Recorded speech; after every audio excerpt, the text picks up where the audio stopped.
4:10 local time, Strait of Hormuz, T-minus 23 minutes until first contact. 62 missiles and drones, 4,000 U.S. troops in the crosshairs. Every second counts. This is the story of 42 minutes that changed everything. Dawn over the Strait of Hormuz usually looks almost peaceful. Tankers move like black silhouettes through flat gray water.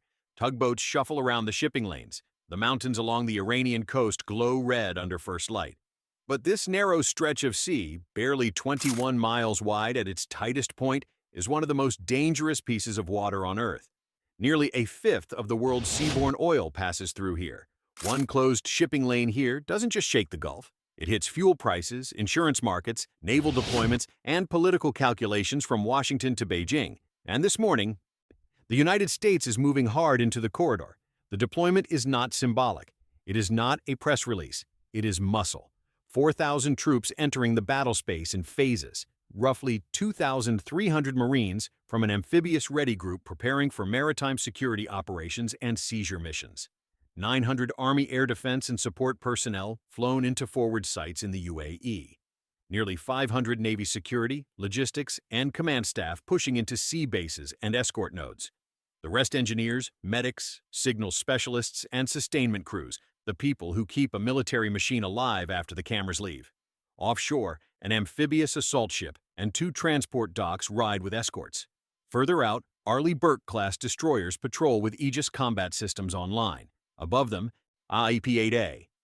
Poseidon slices through the morning haze. Higher still, satellites are already watching everything.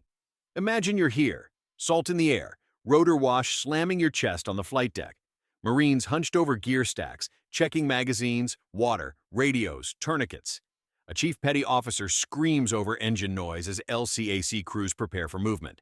On another deck, F-35Bs sit armed and dark, like predators crouched in silence. Nobody says it out loud, but everybody understands the assignment.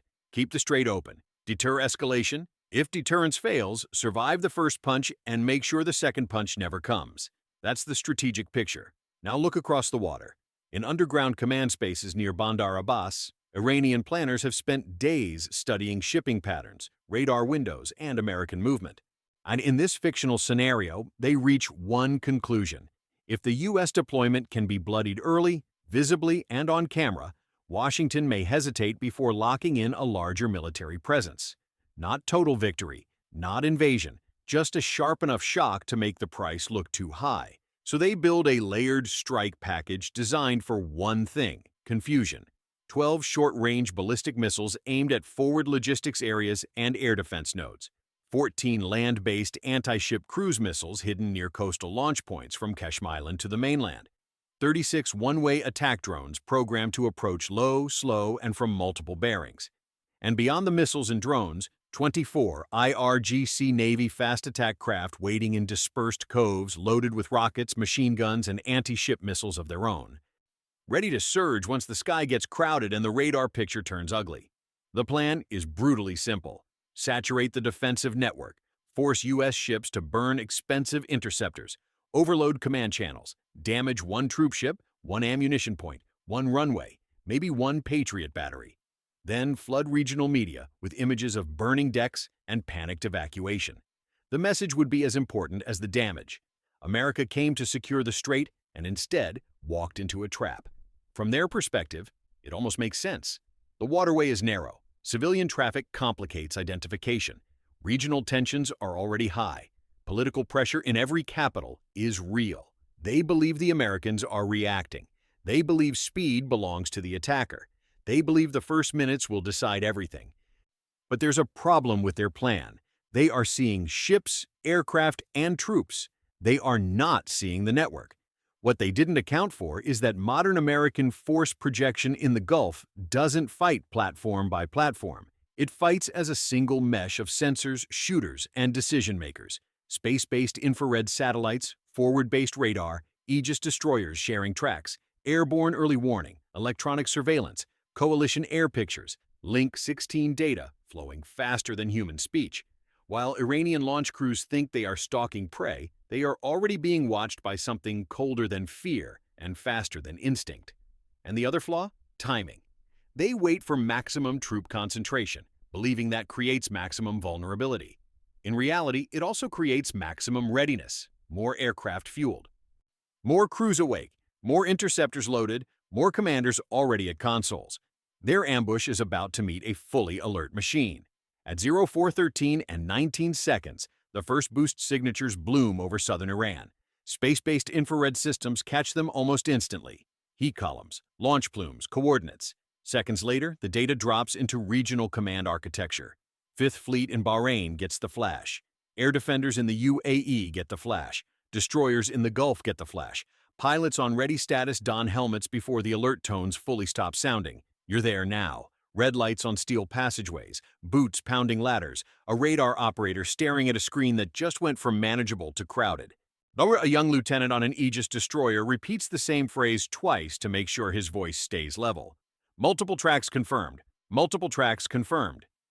In the back of a transport aircraft still unloading cargo, soldiers freeze for half a second, then move faster than they've ever moved in training. Heart pounding, mouth dry. This is no drill.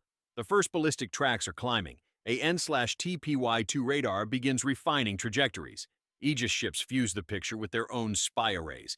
The system is now doing what it was built to do, sorting threats by speed, vector, target set, and time to impact. Seconds matter. 4 seconds. That's all one team has to classify the first wave and assign interceptors. Could you make that call with hundreds of lives balanced on a cursor movement? The answer has to be yes. At 4:14, the first SM-6 missiles roar out of vertical launch cells aboard a destroyer south of the strait. Fire blooms against the dawn. 2 interceptors, then 4, then 8. They climb hard, arc wide, and disappear into the upper atmosphere chase geometry. A moment later, another ship launches, then another. You don't hear elegance in a missile defense engagement. You hear mechanical violence, hatches slamming open, decks shuddering, combat systems chattering, men and women speaking in clipped bursts because panic wastes oxygen. The first kill comes high and far. A ballistic missile breaks apart over the Gulf in a white flash so bright it looks like a second sunrise. One down, then the sky starts to fill. Minute 2. 3 ballistic missiles destroyed outside their terminal dive. Minute 3. 2 more broken by interceptors. On debris raining cold into the water. Minute 4. 1 leaker survives long enough to descend toward a logistics site near the coast, only to meet a Patriot-packed 3 MSE battery that fires in rippling succession. Hit to kill. Clean intercept. No blast wave on the ground. No runway crater. Just fragments, smoke, and a few stunned airmen staring upward where death was supposed to arrive. But the ballistic threat was only the opening move. Now the low flyers come in. Cruise missiles skim over water, using terrain masking and sea clutter to stay hidden until the last possible moment. Drones swarm at mixed altitudes, some deliberately exposed to draw fire, others slipping lower and wider, trying to exploit every radar seam. This is where layered defense becomes survival. F-35Bs launch from the amphibious deck in pairs, their engines snarling across the water. A section vectors northeast under data fed from the wider network. They don't need to light up every sensor to know where to go. The picture is already in their helmets. One pilot sees 4 drone tracks, then 6. He squeezes off AIM-120S at beyond visual range, banking hard as the first target disappears. A second pilot dives lower, using the electro-optical system to pick out another drone hugging the horizon. Splash, splash. 2 more gone. Below them, an E-2D Hawkeye manages the airfight like a conductor in a storm. Navy destroyers begin firing ESSMs and SM-2s at sea-skimming cruise missiles. The launches are relentless now, almost rhythmic. Flame, shock, smoke, repeat. On the decks, sailors count without meaning to. 5 away, 10 away, 15 away. Their whole world has narrowed to tracks, non-probabilities, and whether the next red symbol turns gray before it reaches the no-escape line. 1 cruise missile slips through the first naval screen and comes screaming toward a logistics pier in Fujairah, where fuel trucks and ammunition pallets are stacked in vulnerable rows. A Marine sergeant hears the warning over the loudspeaker and looks up just in time to see a Patriot interceptor climb past him with terrifying speed. A heartbeat later, the sky cracks. The inbound breaks apart less than 2 miles offshore. Shards slash into the water. The pier survives. The trucks survive. So does the deployment. Now shift perspective. From the Iranian side, this is the moment confidence starts to die. They expected gaps. Instead, they are seeing a wall. They expected delay. But instead, they are watching Americans respond before some of their own missiles complete mid-course flight. They thought numbers would overwhelm quality. Instead, their salvos are being thinned, sorted, and hunted in layers. And still, the fight is not over. At sea level, the fast attack craft finally surge. 24 hulls accelerating out of hidden inlets, bows slamming chop, rocket pods exposed, wakes cutting white scars across black water. Their hope is not sophistication. It is proximity. If even a handful can close the range under the cover of missile clutter, they can fire, film, and die having made the point. But the surface picture is no longer confused. It is exposed. P-8A sensors track the boat swarm. MQ-9 feeds confirm headings. An MH-60R helicopter rolls in first, marking the lead cluster. But Marine AH-1Z Vipers follow from the amphibious group, low and vicious over the water. Then the destroyers open with 5-inch guns. The sound is different now, heavier, more physical, like a giant hammer striking sheet metal in the sky. Water erupts around the charging boats. One hull flips, another burns. A third vanishes behind spray and does not reappear. Not a battle, not a test, a hunt. A pair of F-35s, now Winchester on air-to-air missiles, pivot to visual overwatch while armed helicopters and deck guns finish the surface engagement. Some fast boats scatter, some keep coming. The brave ones or the doomed ones, sometimes those are the same people. One gets within launch distance and fires a missile toward the outer screen. CRAM catches it. Another tries to turn away and is struck amidships, fire rolling from stern to bow. Within minutes, the swarm is broken into isolated survivors racing for shore. Final count at the 18-minute mark. All 12 ballistic missiles destroyed. 11 of 14 cruise missiles intercepted before terminal phase. The remaining 3 killed in close defense. 33 of 36 drones eliminated over water. The last 3 shot down near the shipping lane by a mix of naval guns and fighters. Of the 24 fast attack craft, 17 are destroyed, 4 disabled, 3 fleeing north under smoke and electronic interference.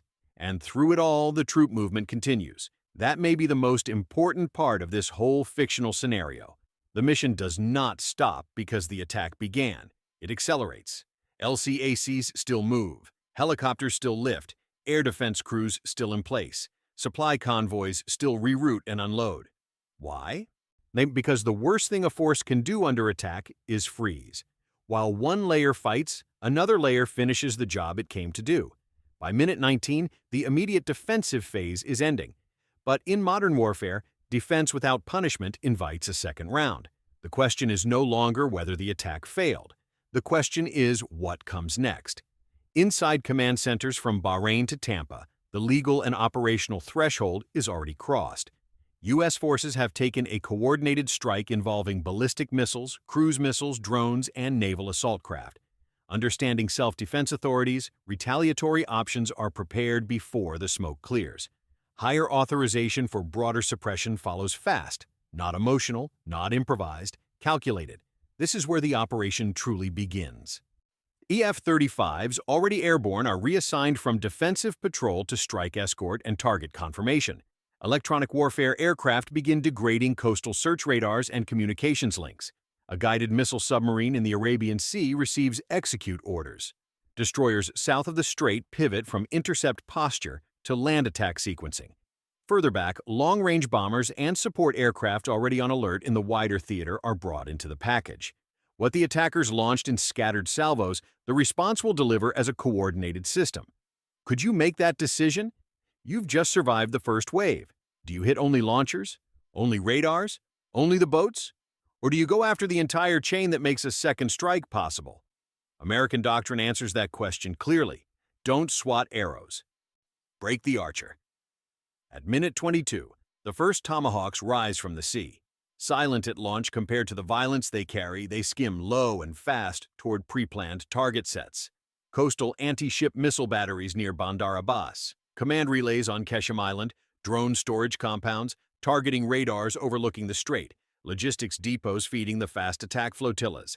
Behind them come air-delivered weapons. F-35s and supporting strike aircraft push in with precision-guided munitions aimed at launch infrastructure, hardened revetments, mobile transporter erector launchers caught relocating, and communications nodes whose emissions gave them away earlier.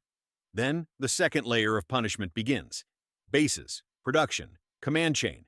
A suspected missile reload facility outside Bandar Abbas is hit and burns in chained detonations.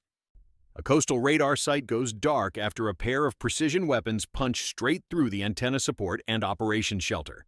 Fast attack craft pens along the shoreline are cratered and set ablaze, preventing surviving boats from rearming. A drone assembly warehouse, used to disperse one-way attack systems in the fictional scenario, is struck through the roofline and collapses inward in sparks and dust. Communications towers feeding the coastal picture fall one by one. Screens go black. Radios crackle with dead air. Now look at the ratio. Their opening strike used 62 airborne threats plus 24 attack craft to create shock. The response delivers more than 180 precision effects across the battle space in less than 20 minutes. Not random destruction, not theater for cameras, systematic erasure of the ability to try again tonight. And that matters because deterrence is not built only on surviving. It is built on convincing the other side that repeating the mistake will cost even more. By minute 31, secondary explosions begin to tell their own story. Stored missiles cooking off, fuel igniting, ammunition sympathetic detonation. You don't need a press briefing to know a site was more important than advertised when it keeps exploding long after the strike aircraft are gone. Still, even overwhelming firepower cannot make war neat. In this fictional scenario, 3 U.S. personnel are killed during the initial attack by debris and 1 near-miss blast wave at a staging point. 11 more are wounded. On the other side, the losses are heavier. Dozens of personnel killed across struck launch sites, coastal facilities, and destroyed attack craft, on with several key nodes rendered inoperable. Civilian shipping suffers disruption and panic, but no tanker is sunk, no major terminal is destroyed, and the strait remains open. That last sentence is the strategic verdict: open. Not because nobody tried to close it, because the attempt met a force designed to absorb first contact, keep functioning, and then dismantle the architecture of the attack. That is the real lesson of modern maritime warfare. Not the missile, not the drone, not the boat swarm. Integration. Minute 4, first ballistic wave blunted. Minute 12, cruise missile corridor collapsed. Minute 18, drone swarm eliminated, boat attack shattered.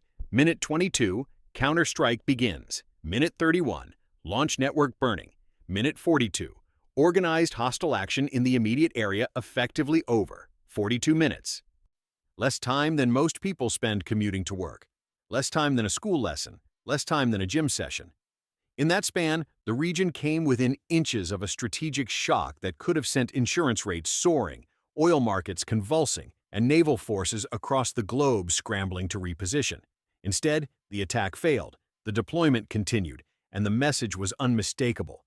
Mass alone is not enough when the other side owns the picture, the timing, and the second move.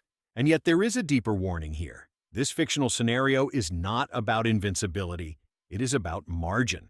A few missed tracks, a delayed authorization, one radar offline at the wrong moment, one ship out of position, one crew not drilled enough. That's all it takes for a successful interception campaign to become a disaster. Technology matters. But training decides whether that technology becomes action. Discipline decides whether action becomes survival.